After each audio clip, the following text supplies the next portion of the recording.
नमस्कार विद्यार्थी मित्रांनो, काल आपण Newton universal law of gravitation याविषयी माहिती घेतली होती. त्याविषयी काही डेरिव्हेशन जे आहेत ते पण आपण सॉल्व केले होते. आज आपण युनिफॉर्म सर्क्युलर मोशन किंवा त्याला मॅग्निट्यूड ऑफ सेंट्रिपिटल फोर्स असं सुद्धा म्हणतात. तर आपण क्लास 10 सायन्स फर्स्ट ग्रॅव्हिटेशन या चॅप्टर विषयी माहिती बघणार आहोत. हा सायन्स पार्ट फर्स्टचा पहिला चॅप्टर आहे जो की ग्रॅव्हिटेशन. याबद्दल आपण एक एक पॉइंट जो आहे तो एक एक पॉइंट आपण शिकत आहोत. युनिफॉर्म सर्क्युलर मोशन दुसरं किंवा त्याला मॅग्निट्यूड ऑफ सेंट्रिपिटल फोर्स असं सुद्धा म्हणतात. सर्वप्रथम युनिफॉर्म सर्क्युलर मोशन, हे युनिफॉर्म सर्क्युलर मोशन आपण 9वी मध्ये शिकलेलो आहे. तर परत एकदा त्याची डेफिनेशन सांगण्याचा प्रयत्न करतो. युनिफॉर्म सर्क्युलर मोशन म्हणजे काय? तर एखादी ऑब्जेक्ट कॉन्स्टंट स्पीडने जर ती सर्क्युलर फिरत असेल तर त्याला म्हणतात युनिफॉर्म सर्क्युलर मोशन. आपण युनिफॉर्म मोशन सुद्धा बघितलेलं आहे. काय आहे युनिफॉर्म मोशनची definition? If any object travel from equal distance in equal interval of time is called as the, त्याला आपण युनिफॉर्म मोशन म्हणतो. पण याच्यामध्ये काय आहे युनिफॉर्म सर्क्युलर मोशन म्हणजेच काय? If any object travel by constant speed on circular path, equal area and equal interval of time is called as the uniform circular motion. याला आपण युनिफॉर्म सर्क्युलर मोशन असं म्हणतो. पण याच्यामध्ये आपल्याला काय बघायचंय? परत मॅग्निट्यूड ऑफ सेंट्रिपिटल फोर्स सुद्धा आपल्याला बघायचंय. सेंट्रिपिटल फोर्स जो आहे तो सेंट्रिपिटल फोर्स सुद्धा मी तुम्हाला सांगितलेला आहे. सेंट्रिपिटल फोर्स म्हणजे काय? The force act on toward the center of the circle. ज्यावेळेस एखाद्या ऑब्जेक्टवर, त्या ऑब्जेक्टवर जर फोर्स लागत असेल कुठून, तर central of the circle is called as the centripetal force. त्याला सेंट्रिपिटल फोर्स असं आपल्याला म्हणता येईल. आता पर्टिक्युलर या ऑब्जेक्टला काहीतरी मास असेल, त्याला काहीतरी व्हेलॉसिटी असेल आणि ही जी आहे ही काय आहे? रेडियस. तर आपण असं सुद्धा त्याला म्हणू शकतो. म्हणजे हे काय आहे? m is equal to mass, v is equal to velocity आणि r is equal to radius. r is equal to radius of the circle. Radius of the circle असं सुद्धा आपण म्हणू शकतो. यामध्ये तुम्हाला फोर्स इज इक्वल टू, तुम्हाला force दिलेला आहे. जर याच्यावर जर फोर्स ऍक्ट होत असेल तर फोर्स इज इक्वल टू तुम्हाला force is equal to mv square by r. mv square by r हा फॉर्म्युला जो आहे हा फॉर्म्युला तुम्ही वापरू शकता. आणि टाइम, इथं जो टाइम पिरियड दिला आहे time is equal to T, time is equal to T सुद्धा तुम्ही लिहू शकता. आता हे जे force is equal to mv square by r हे जे डेरिव्हेशन आहे या फॉर्म्युला वरून आपल्याला ते पूर्ण जे डेरिव्हेशन आहे ते डेरिव्हेशन आपल्याला सोडवायचं आहे. कारण आपल्याला काय कोणती व्हॅल्यू बघायची? f is directly proportional to 1 by r square. ही जी व्हॅल्यू आहे ही व्हॅल्यू आपल्याला आणायची आहे. f is directly proportional to r square. याला r स्क्वेअर सुद्धा म्हणा किंवा f is directly proportional r square म्हणा, 1 बाय r स्क्वेअर म्हटलं तरी चालेल. लक्षात, f is equal to f is directly proportional, inversely proportional to the r square असं सुद्धा तुम्ही म्हणू शकता. चला तर डेरिव्हेशन आपण सॉल्व करण्याचा प्रयत्न करू. तर याच्यामध्ये वन रिव्हॉल्यूशन प्लॅनेट, आता हा सन आहे, समजा हा सन आहे, या सन भोवती एखादा प्लॅनेट जो आहे तो प्लॅनेट फिरतोय. तर हे जे सर्कल आहे या सर्कल भोवती जर तो फिरत असेल तर या सर्कलचा सर्कमफरन्स जर आपल्याला काढायचा असेल तर सर्कमफरन्स ऑफ सर्कल तो जो आहे तो आहे 2 पाय r. तो काय आहे? 2 पाय r. आणि टाइम देन काय आहे? तर टाइम टी आहे आणि हा जो आर आहे रेडियस सन आणि प्लॅनेट याचं जे आहे हे काय आहे रेडियस. तर आपण v is equal to 2πr ही व्हॅल्यू जी आहे ती व्हॅल्यू आपण याच्यामध्ये घेऊ शकतो. तर force is equal to mv square by R. तर v स्क्वेअर जे आहे जर त्यावेळेस तुम्हाला v ची व्हॅल्यू तुम्हाला या ठिकाणी दिलेली आहे. v जे आहे व्हेलॉसिटीचं फॉर्म्युला तुम्हाला माहिती आहे. Velocity is equal to distance upon time. मग आपण जर डिस्टन्स ट्रॅव्हल केले किती डिस्टन्स इथपासून जर आपण निघलो आणि परत जर इथं आपण परत त्याच ठिकाणी आलो तर हे जे सर्कल आहे ते सर्कल पूर्ण झालेलं आहे आणि याचं जे डिस्टन्स आहे ते डिस्टन्स काय घ्या तर 2πr.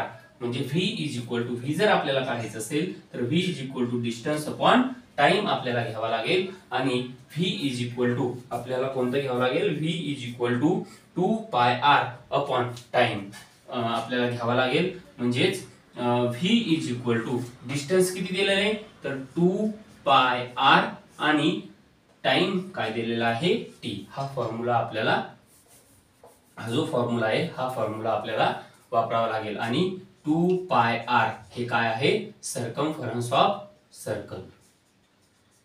Circumference of circle. Circumference of circle is equal to 2πr आणि v is equal to distance upon time. मग v is equal to distance काय 2πr आणि खाली काय आहे t. हे आपल्याला सोडवायचं आहे. तर टाकायचे value f is equal to काय टाकणार m v काय आहे 2πr चा स्क्वेअर आणि अपॉन इथं काय आहे 2πr आणि इथं काय आहे r. लक्षात असं तुम्ही 2πr स्क्वेअर अपॉन टी आणि खाल काय आहे r एवढं तुम्ही लिहू शकता. आता याच्यामध्ये तुम्हाला f इज इक्वल टू हे सॉल्व करायचं आहे. m याचा जर स्क्वेअर केला तर इथं काय येईल 4π स्क्वेअर r स्क्वेअर अपॉन याच्यामध्ये काय येईल t स्क्वेअर. हे सुद्धा ब्रॅकेट मध्ये आहे हा हे पूर्ण ब्रॅकेट मध्ये इथं t स्क्वेअर आणि अपॉन इथं काय येईल r. आता ज्यावेळेस आपण काय करतो त्यावेळेस इथं r आहे इथं काय नसतो म्हणून याच्या खाली काय असतो 1 असतो. तर हे ज्यावेळेस इकडे जातं त्यावेळेस ते मल्टिप्लिकेशन मध्ये जात असतं. मग f is equal to m4π square r square upon t square into इथं काय येईल 1/r. इथं काय येईल 1/r. मग हा जो स्क्वेअर आहे हा स्क्वेअर आणि हा r जो आहे तो काय होईल कॅन्सल होईल. हा r आणि हा r जो आहे तो काय होईल कॅन्सल होईल. हे लिहून घ्या. लिहिल्याच्या नंतर लिहा किंवा तो त्याचा स्क्रीनशॉट काढा कारण आपण इथं हे डेरिव्हेशन सॉल्व करणार आहोत.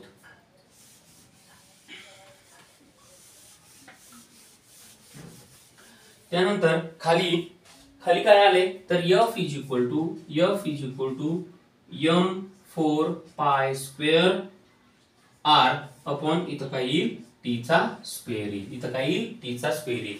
आता ज्यावेळेस आपण एक व्हॅल्यू बघितली होती कोणता न्यूटनचा कितवा नियम आहे तो न्यूटनचा तिसरा नियम आपण बघितला होता. काय होता तो तिसरा नियम t square upon r cube is equal to काय बघितलं होतं आपण कॉन्स्टंट जी व्हॅल्यू आहे ती कॉन्स्टंट व्हॅल्यू आपण बघितली होती t स्क्वेअर r चा क्यूब. मग हे आपल्याला कॉन्स्टंट व्हॅल्यू आणण्यासाठी याला काय करावं लागेल याला मल्टिप्लाय आणि डिवाइडेड बाय r स्क्वेअर जो आहे त्या r स्क्वेअर ना आपल्याला डिवाइडेड आणि मल्टिप्लाय करावं लागेल by multiply and divide by multiply and divide r square. याला r square न डिवाइड करा. f is equal to m 4π square r into r square आणि इथं t square by r square. म्हणजे दोन्हीला काय केलं आपण स्क्वेअर न काय केलं मल्टिप्लाय केलं. हे काय होईल मग f is equal to m4π square r चा क्यूब होईल आणि इथं t चा स्क्वेअर अपॉन r चा स्क्वेअर होईल. त्यानंतर आता हा r क्यूब आणि हा t स्क्वेअर काय होईल, ज्यावेळेस आपण तिकडे ज्यावेळेस ते ट्रान्सफर करतो त्यावेळेस असं जरी ठेवलं तरी चालेल, F is equal to m, याला करा 4, हे इकडे घ्या 4 m पाय स्क्वेअर, याला घ्या r क्यूब, याला घ्या r स्क्वेअर, याला घ्या t स्क्वेअर, याला घ्या t स्क्वेअर, असं याचा अदलाबदली केलं तरी चालेल. आता r cube upon T square, इथं काय आहे, r क्यूब खाली आहे आणि टी स्क्वेअर वरती आहे. हे जर उलट असेल तर याला आपण 1/k असं सुद्धा घेऊ शकतो. म्हणजे याला आपण r cube upon T square, याला आपण 1/k सुद्धा आपण लिहू शकतो. याला लिहा मग 1/k. तर 1/k इथे लिहा 1/f is equal to 4m pi square, याच्या जागी काय लिहा 1/k लिहा आणि खाली काय लिहा 1/k आणि इथे लिहा r स्क्वेअर, इथं काय लिहा r स्क्वेअर लिहा. त्यानंतर व्हॅल्यू काय आली लक्ष द्या इकडं. आता याच्यामध्ये f is equal to 4m pi square upon r square 1/k असं सुद्धा आपण लिहू शकतो. मग हे जे 1/k आहे, हे 1/k ही जी व्हॅल्यू आहे कॉन्स्टंट, ही कॉन्स्टंट व्हॅल्यू इकडे घ्या, r इकडे घ्या, काही फरक पडत नाही.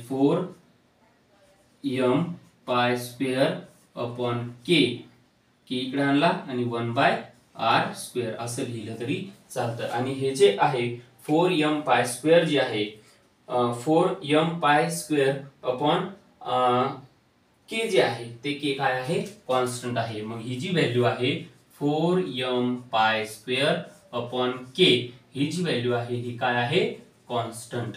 ही काय आहे, कॉन्स्टंट व्हॅल्यू. याच्या जागी कॉन्स्टंट टाका, f is equal to k dot 1/r square. आणि आपल्याला माहिती आहे ज्यावेळेस आपण डायरेक्टली प्रोपोर्शनलचं साइन काढून टाकत असतो त्यावेळेस आपल्याला कोणत्या तरी कॉन्स्टंटनं मल्टिप्लाय करावं लागत असते.